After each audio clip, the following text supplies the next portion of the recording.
Hello and welcome. My name is Chris from ChristopherHole.com, and welcome to this podcast where we are going to be talking to the back mechanic himself, Dr. Stuart McGill.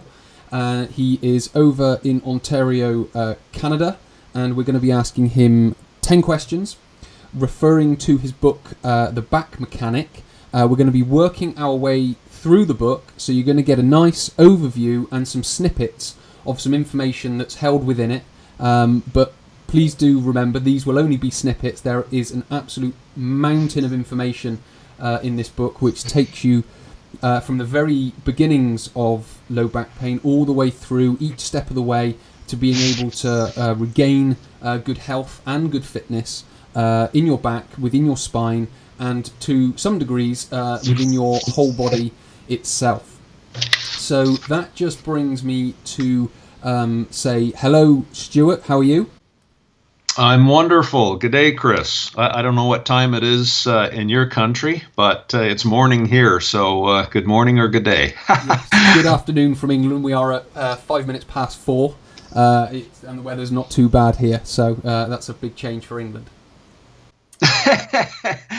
The English, your weather is interesting. I see why people talk about it when I'm there. Yes, it's an amazing conversation. It's a great conversation.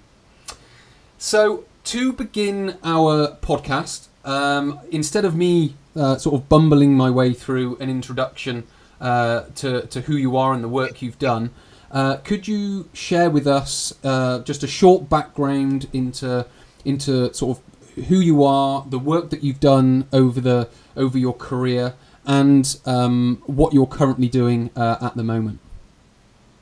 Yes. Well, I've just retired from the university where I spent 32 years as a professor.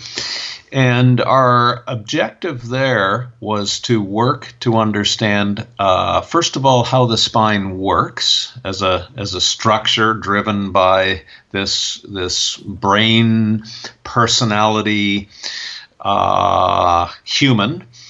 And then we worked to document different injury and pain mechanisms. And the third element was to work to understand the very best ways to mitigate the cause of pain and desensitize the pain triggers and then build a pain-free foundation.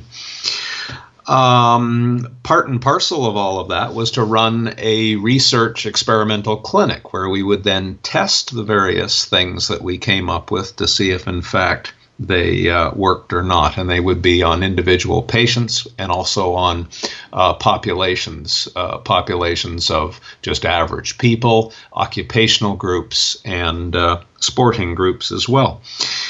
Now that I'm retired from the university, I still teach clinical courses to clinicians around the world, and I see back pain patients, but not the average ones. I only see the difficult, challenging cases that have already attempted by seeing, say, 10 or 12 different clinicians, and they failed to get better, or they were unfortunately made worse.